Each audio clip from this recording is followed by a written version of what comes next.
نحمدہ ونصلی علی رسولہ الکریم اما بعد فاعوذ باللہ من الشیطان الرجیم بسم اللہ الرحمن الرحیم۔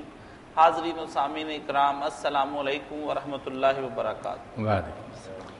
پروگرام الدین الخالص کے ساتھ ہم حاضر خدمت ہیں اور اس وقت ہمارے ساتھ معروف دینی اسکالر مفتی محمد اسحاق صاحب تشریف فرما ہیں۔ پروگرام کے آغاز سے پہلے چند اعلانات سن لیں کہ مرکز الدین الخالص کی خریداری اور مولانا صاحب کی کتب کی پرنٹنگ کے لیے آپ اپنے عطیات ویسٹرن یونین اور ایکسپریس منی کے ذریعے بھجوا سکتے ہیں۔ ویب سائٹ پر ہم نے اپنے اکاؤنٹ نمبر دے دیے ہیں، آپ ان اکاؤنٹ میں بھی اپنی رقوم کو منتقل کر سکتے ہیں۔ دوسرا یہ ہے کہ مولانا صاحب نے جو اندرون بیرون ملک سے آنے والے لوگوں کے لیے جمعرات کے روز عصر تا مغرب ملاقات کا وقت متعین کیا ہے تاکہ آپ لوگوں کو آسانی رہے اور مسجد میں آپ تشریف لا کر مولانا سے ملاقات کر سکتے ہیں۔ اس کے علاوہ ہماری آپ سے گزارش ہے کہ ہم آپ کے سوالات جو یہاں پر آتے ہیں ہم انہیں ضائع نہیں کرتے بلکہ ان کو اپنے پاس محفوظ رکھتے ہیں۔ وقت آنے پر انشاءاللہ العزیز ہم آپ کے جواب ضرور دیں گے انشاءاللہ۔ مولانا صاحب ایک صاحب نے آج ہمیں ایک تنقیدی سوال بھیجا ہے۔ وہ کہتے ہیں مولانا صاحب آپ کبھی کبھی مجھے بڑے ریجڈ لگتے ہیں، آپ نے بیرون ملک رہنے والوں پر جو فتویٰ لگا دیا ہے کہ وہاں رہنا ٹھیک نہیں ہے، اس پہ مجھے آپ کی ریجڈنس نظر آتی ہے۔ برائے مہربانی کہ آپ کی یہ قدامت پسندی نہیں یا آپ کا وہی علماء کی طرح کا طریقہ نہیں جو پرانے علماء جس طریقے سے اس مسئلے میں سوچتے تھے؟ ذرا وضاحت فرما دیں کہ حقیقت کیا ہے، ریجڈنس کیا ہے، یا پھر آپ یہی دین کا صحیح مسئلہ ہے؟ میرے بھائی، یہاں ریت بن کے یا جمود کی کوئی بات نہیں۔ دین کا جو مزاج ہے نا، کفر کے علاقے میں جو لوگ پیدا ہو گئے نا قدرتی وہاں کے باشندے، ان کے لیے بھی وہاں رہنا کوئی پسندیدہ بات نہیں، مگر حکومتوں کی مجبوریاں کہ لوگ قبول نہیں کرتے اس لیے وہ اپنے ملکوں میں رہ رہے۔ ورنہ اصل میں تو اسلام کا جو مطلوب ہے نا، مقصود وہ تو یہی ہے کہ لوگ دارالاسلام میں رہیں، کہ ایسے علاقے جو مسلمانوں کے ہیں اس میں رہیں۔ آپ دیکھتے ہیں کہ جو لوگ ہجرت جو نہ کرتے مکہ میں تھے، مکہ سے بڑھ کر کون مقدس شہر ہے؟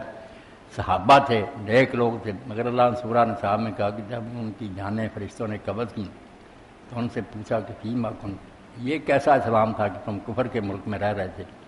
انہوں نے کہا کننا مستضعفین کر، ہم تو اس علاقے میں بے بس تھے، اگر شرعی قانون نہیں تھا ہم کیا کر سکتے؟ تو یہی انہیں جواب ملا اور اللہ کے فرشتوں نے مارا کہ علم تکن ارض اللہ واسعۃ فتہاجروا فیہا، اللہ کی زمین تنگ تھی کیوں نہیں ہجرت کی؟ تو اللہ نے کہا صرف بوڑھے، بچے، عورتیں جن کو کوئی چارہ نہیں ہے وہاں سے نکلنے کا، ان کو شاید میں معافی دے دی، یہ بھی نہیں کہا معافی دے دی، شاید میں معاف کر، یعنی اتنا جرم ہے کہ کہا ان کا ہیلا کوئی نہیں، نہ کوئی رستہ سوچتا، شاید اللہ ان پر رحم فرمائے۔ ورنہ اچھے بڑے لوگ جو ہے نا،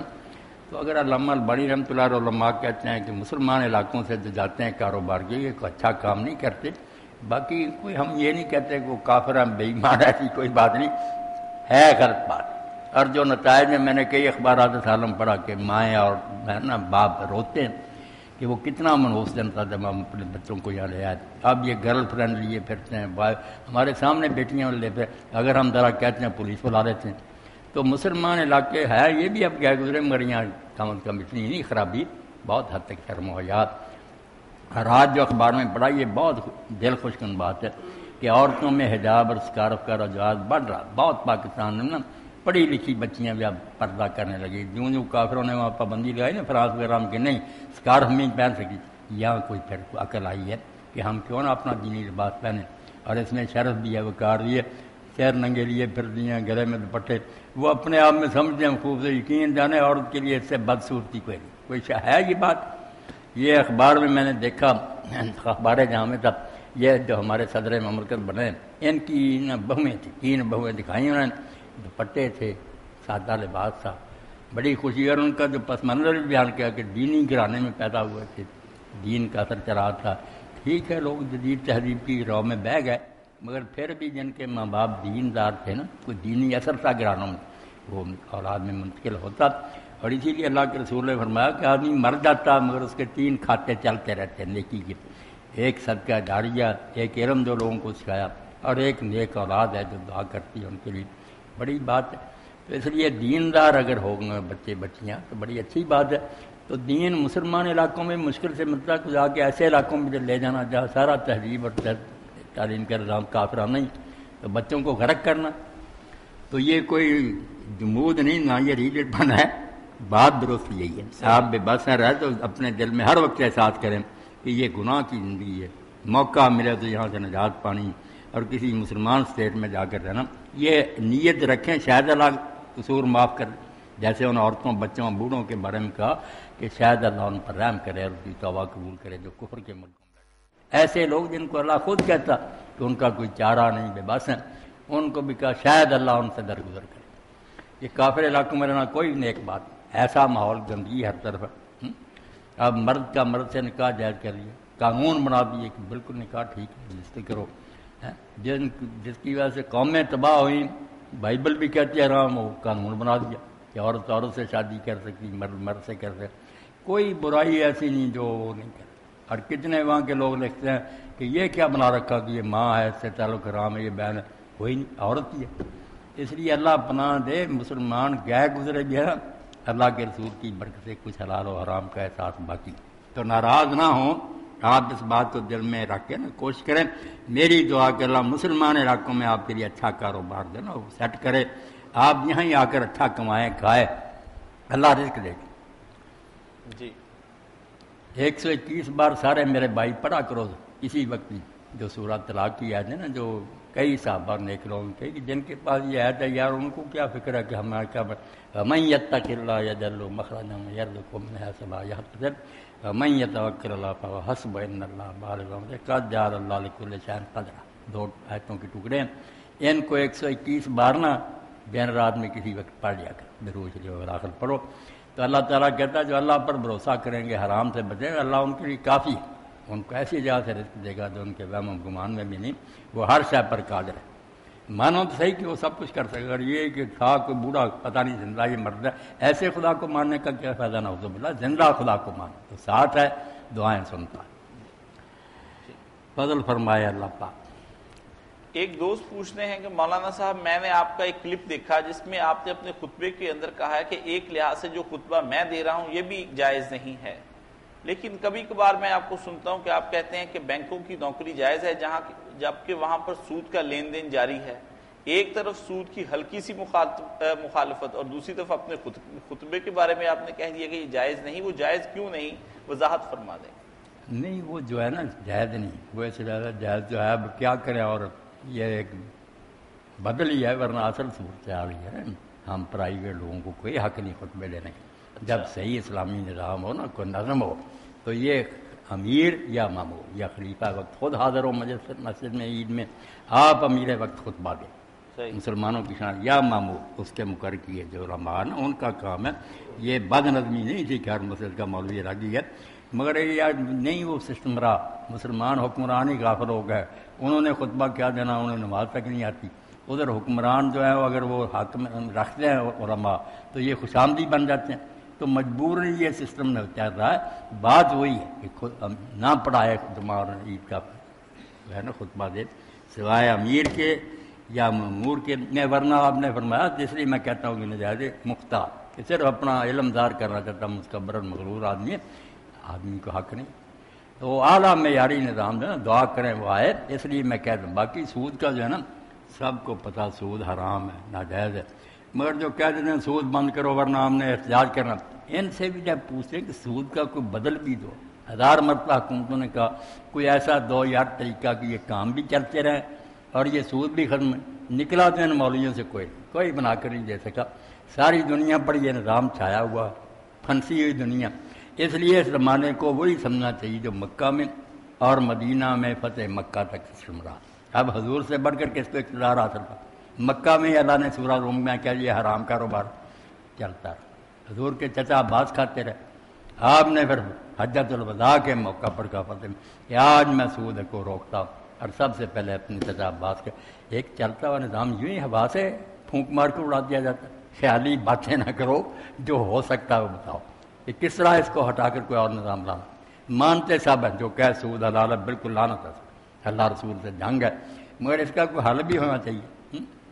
کتنی برائیاں جو اللہ رسول نے برداشت کی کہ چلتے رہے آہستہ. شراب سی شروع میں پتہ تھا، ساری دنیا جانتی تھی کہ عقل کو ختم کرتی، مگر جا کر بہت دیر بعد ختم. پھر حکم ہوا کہ اب توڑ دو بوتلیں. تو جو بات ہو سکے نا عملاً وہ کرنی چاہیے.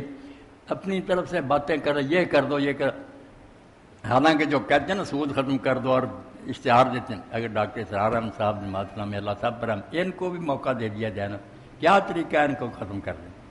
کر کوئی کچھ نہیں سکتا، صرف تنگ کرنا جانا کہ حکومت کو تنگ کرو، یہ ایک بہانہ بنا رکھا۔ صحیح، حرام ہے، قطعاً حرام ہے، سود کی کوئی شکل حلال نہیں، اس لیے آپ لینے سے بچو، دینا پڑے نا کہیں مجبور، کوشش تو کرو کہ نہ دینا، اگر دینا ہی پڑے تو دے دو، پھر کیا کرنا۔ ایک دوست چودھری یاسر صاحب اٹلی سے پوچھتے ہیں، مولانا صاحب میں اٹلی میں رہتا ہوں اور جس سٹی میں رہتا ہوں وہاں مسجد گھر سے بہت دور ہے، نماز باجماعت نہیں ادا کر سکتا،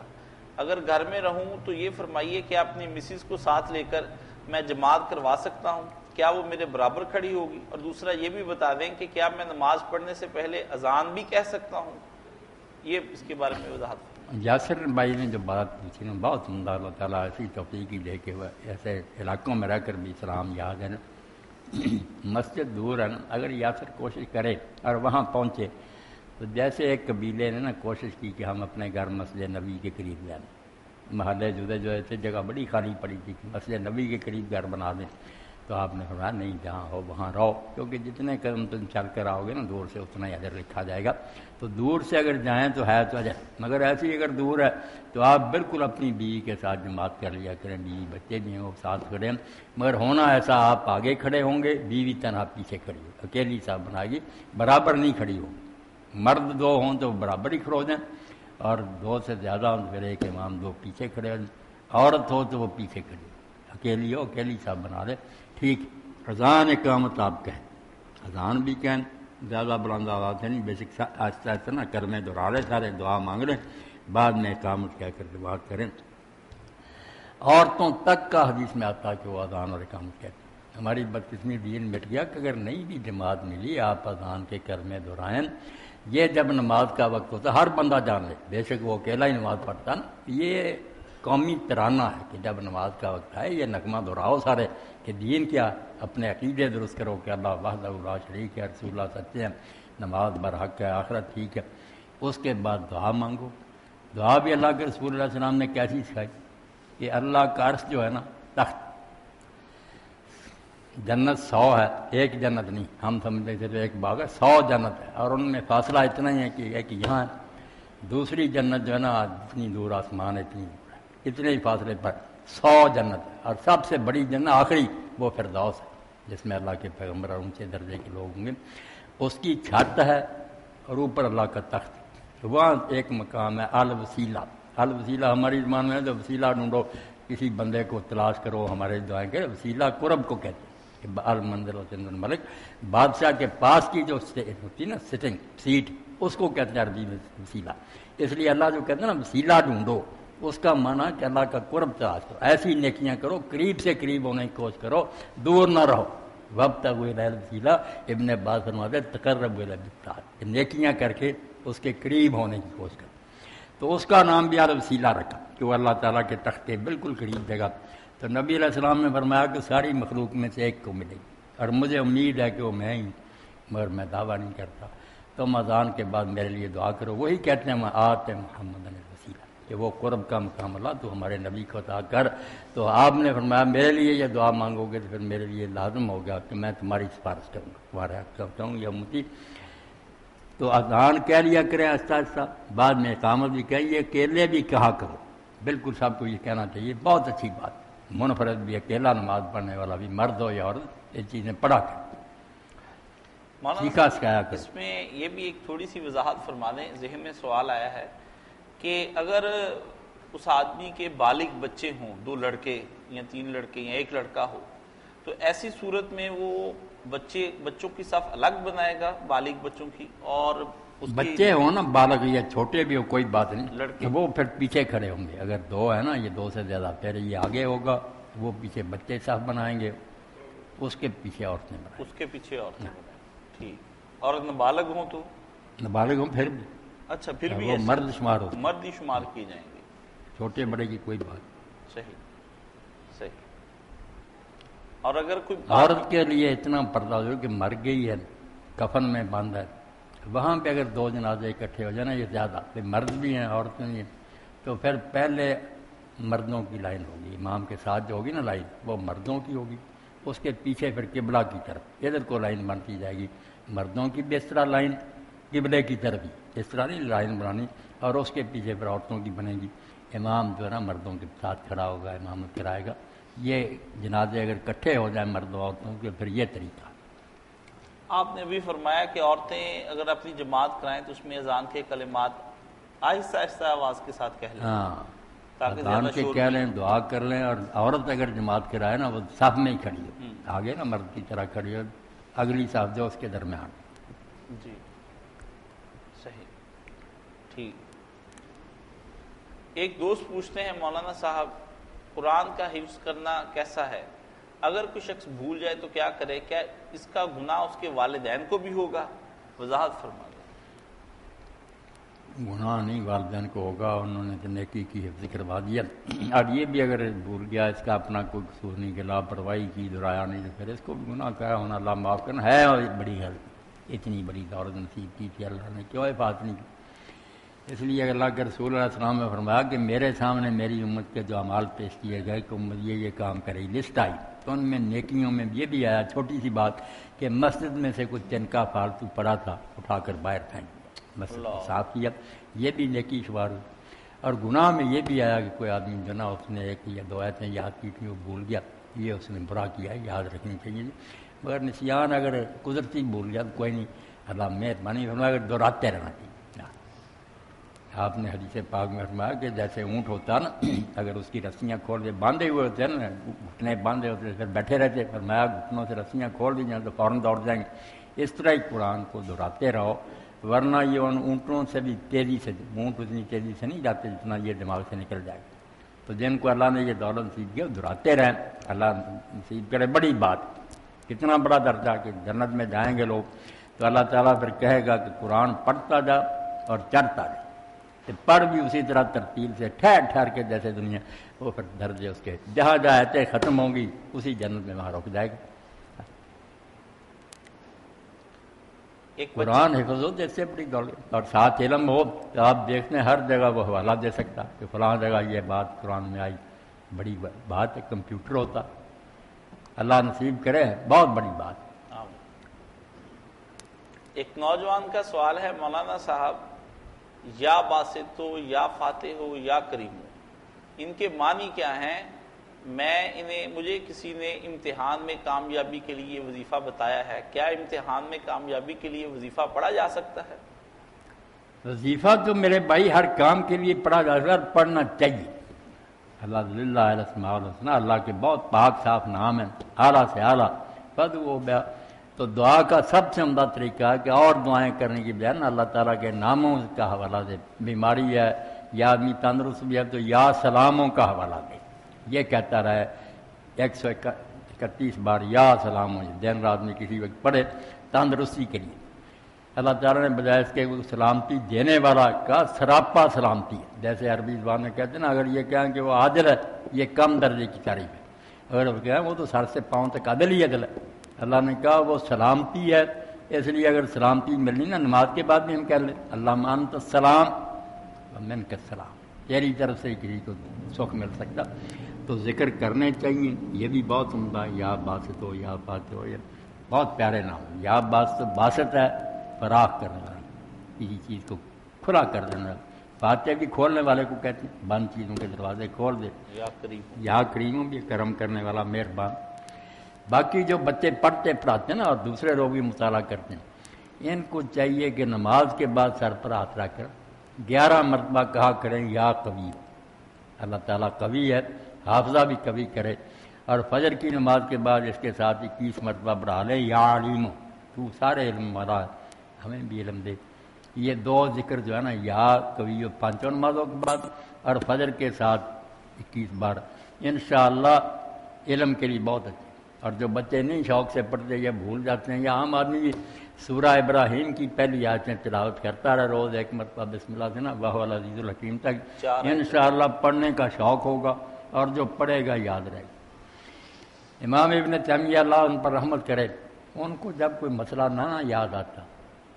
بڑا سوچتے کتابیں، تو پھر کوئی ویران مسجد ڈھونڈتے، جنگل میں نکل جاتے، کوئی پرانی مسجد سجدے میں تھا رکھتے، اور یہ کہتے یا معلم آدم علم، یا فہم ابراہیم فہم، تو کہتا اللہ علم آدم علیہ السلام، آدم کو تو نے علم سکھایا، اے آدم کو سکھانے والے مجھے بھی علم۔ دوسری جگہ فہمنا ابراہیم، ہم نے ابراہیم کو فہم دیا تھا، یا مفہم ابراہیم، ابھی پڑھتے ہی تھے اور ہم دماغ میں آ جاتا تھا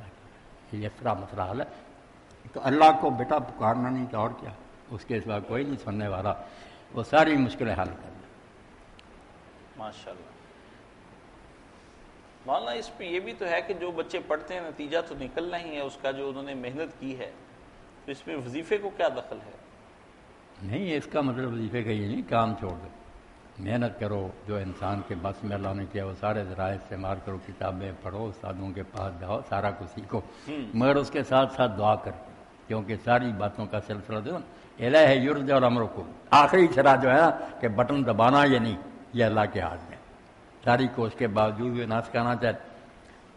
اب اپنا حال یہ بیٹا، کئی مرتبہ جو لوگ روز ملتے ہیں نا، اب ایسی حالت ہوتی جاتی، میں دیر تک سوچتا ہوں کہ اس کا نام کیا ہے، روز ملنے والا اللہ میرے استاد سے اللہ تعالیٰ رحم فرمائے،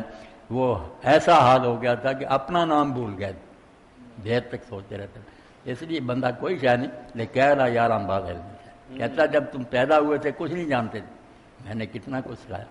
پھر جب واپس لیتا ہوں تو سب کچھ جاننے کے بعد تم کچھ بھی نہیں جانتے، سب کو بھول جاتا۔ اس لیے دعا سے استغنا جو ہے نا کہ اللہ کو نہیں پکارنا، یہ کفر، سب کوشش کرو، پوری کرو جو اللہ کے حکم ہے، مگر ساتھ دعا مانگتے رہو کہ معاملہ سب کچھ تیرے اختیار میں۔ اگر محنت اور دعا کے باوجود نتیجہ الٹا نکل آئے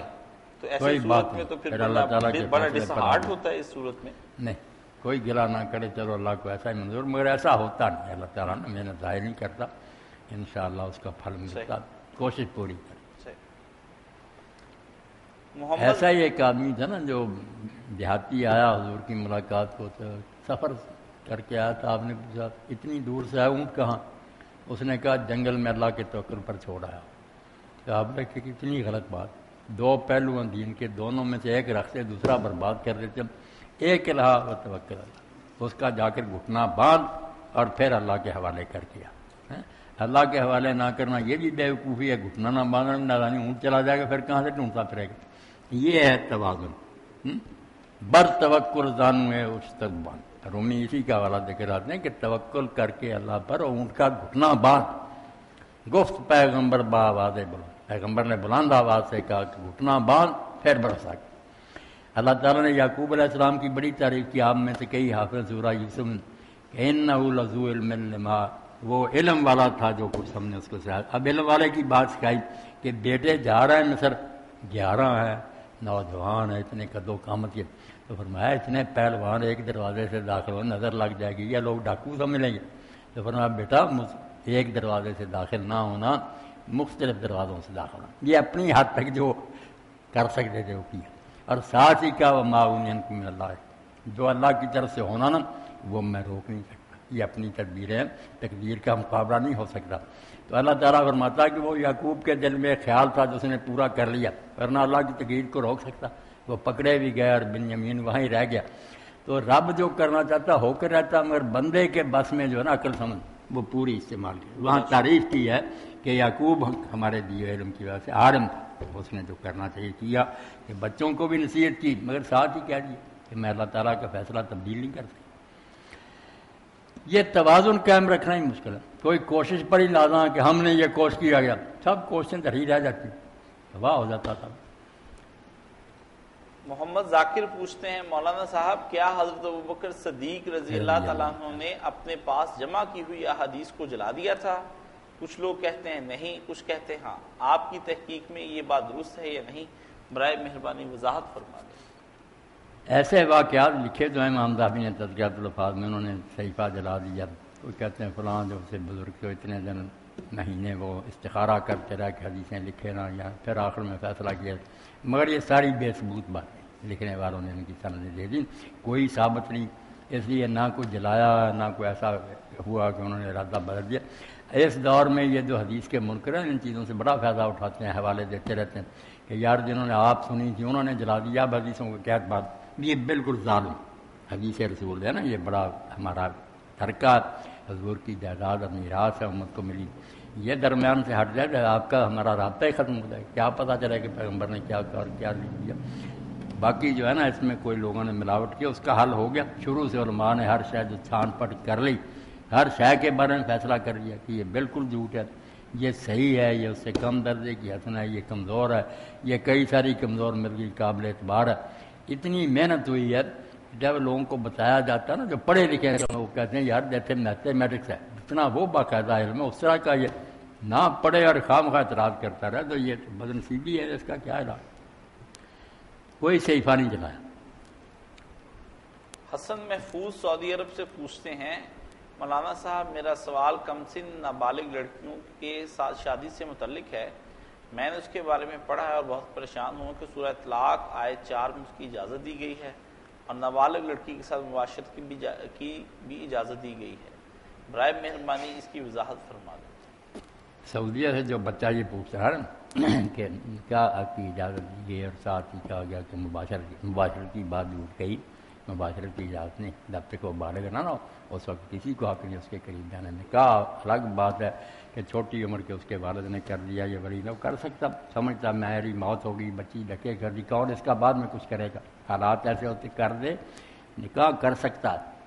مگر اس کے ساتھ صحبت نہیں کر سکتا آدمی۔ 9 سال کی عمر کم از کم ہونی چاہیے جس میں بچی یہ برداشت کر سکتی ہے، اس سے پہلے قتل ناجائز حرام ہے، کوئی عالم نہیں کہتا نہ یہ قرآن میں ہے کہ اجازت ہے۔ کچھ بچیوں باقی وہ آیت بھی اگر قرآن سے بھی ہوتا حل کرنی، کیونکہ مولوی صاحب وغیرہ کہتے ہیں کہ ایسے نکلتا ہے چھوٹی بچیوں کے نکاح، نہیں، وہ سامنے ہوتا تو قرآن یہ بھی بیان کرنا بہت ضروری تھا، یہ مقام بڑا پریشان کن ہے، چھوٹی بچیوں کا نکاح حدیثوں سے ثابت ہوا کہ حضور نے حضرت ایسا بھی کیا، قرآن کی بات نہیں۔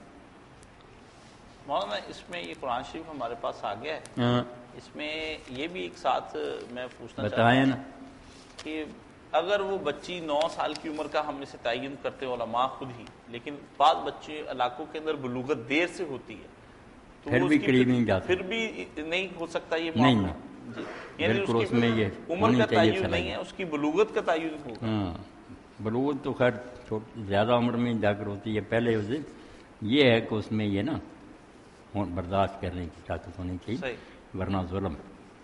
یہ آیت کریمہ ہے جیسے نا لوگ یہ نکالتے ہیں کہ چھوٹی بچیوں کے بھی جو ٹھیک ہیں، واللائی یسنا من المحیض من نسائکم ان ارتبتم فعدتہن ثلاثۃ اشہر واللائی لم یحضن، کہ جو عورتیں حیض سے مایوس ہو چکی ہیں ان کی عدت 3 مہینے ہے، جن کو حیض آتا ان کی یہ 3 مہینے جو کہہ دیتے ہیں نا، غلط بات ہے، 90 دن بھی قانون بنایا قرآن کے خلاف، وہ 3 حیض دیکھ لیں، اگر باقاعدہ ہوں تو 3 مہینے میں ہوتا، ورنہ امام بخاری نے واقعہ لکھا کہ 1 مہینے میں 3 آ گئے، ابھی طلاق بھی 2-3 دن حیض آ گیا، 10 دن کے بعد وہ بند دم ہو گیا، 3 دن کے بعد پھر آ گیا، تو 3 حیض جو ہے نا جس کو حیض آتا ہے 3 حیض ہیں، اس دوران میں رجوع کر، اس کے بعد جو ایسی عورتیں کہ حیض سے مایوس ہو چکی ہیں اب نہیں انہیں حیض، ان کا فرمایا 3 مہینے، واللائی لم یحضن، اور جن کو حیض نہیں آیا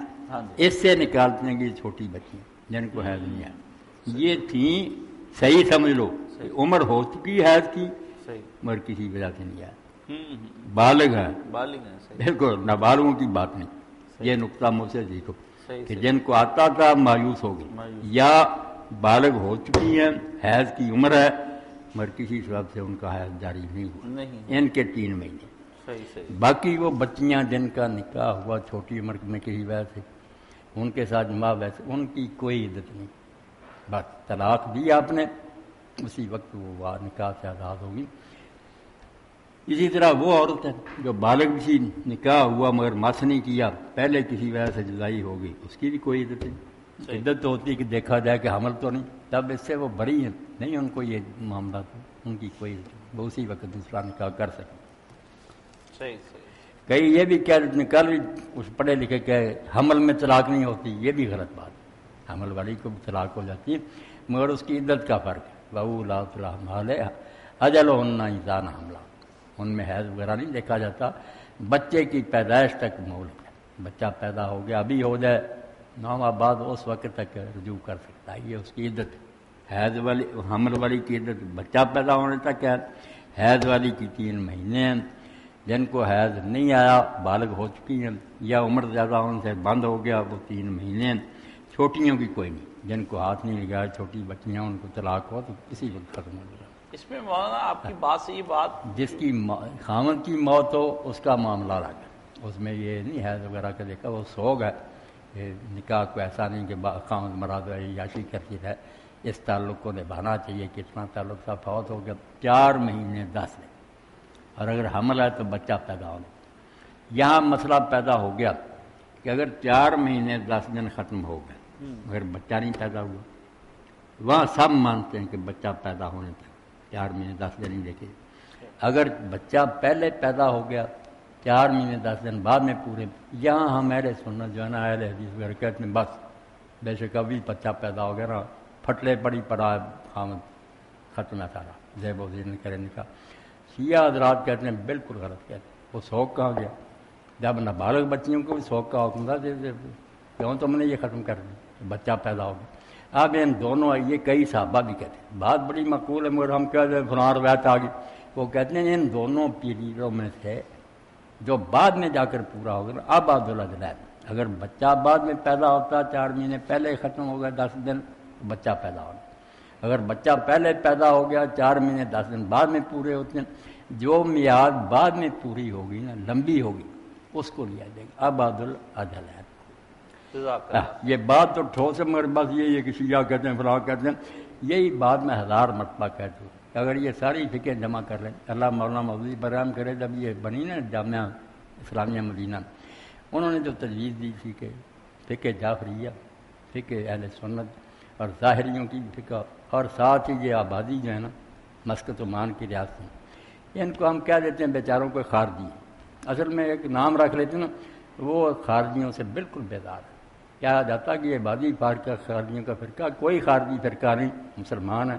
بڑے صحیح عقیدے ہیں،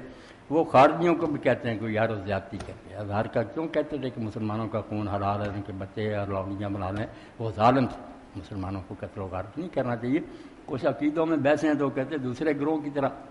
تفسیریں لکھیں، یہ دونوں ریاستیں مسقط عمان انہیں کی، سلطان بھی وہی ہیں قاضی البا بھی، تو ان کی فقہ آپ پڑھے نا ان سب کی، ہر ایک میں ایسے ایسے قیمتی موتی ہیں۔ کل جو بچے تھے میں نے کہا دیکھو مصر کی بات اگر کوئی گروہ کہتا ہے تو تم بھی اس کو بڑی کرو،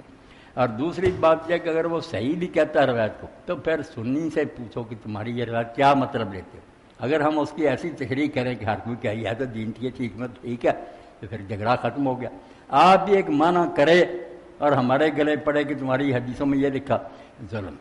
اسی طرح شیعہ حضرات بھی جو کہیں یا بازی ان سے پوچھیں کہ تمہارے علماء کیا مطلب لیتے ہیں، جب وہ تشریح کریں گے آپ بالکل ٹھنڈے ہو جائیں گے کہ یہ بات تو سارے مسلمان مانتے، 2 ظلم ہے کہ ایک روایت اگلا گروہ ضعیف کا تو ہم نہیں چھوڑتے، مناظرے کرتے جاتے، پھر مطلب جو لیتے ہیں وہ نہیں لینا، اپنی طرف سے ایک معنی گاڑ لینا،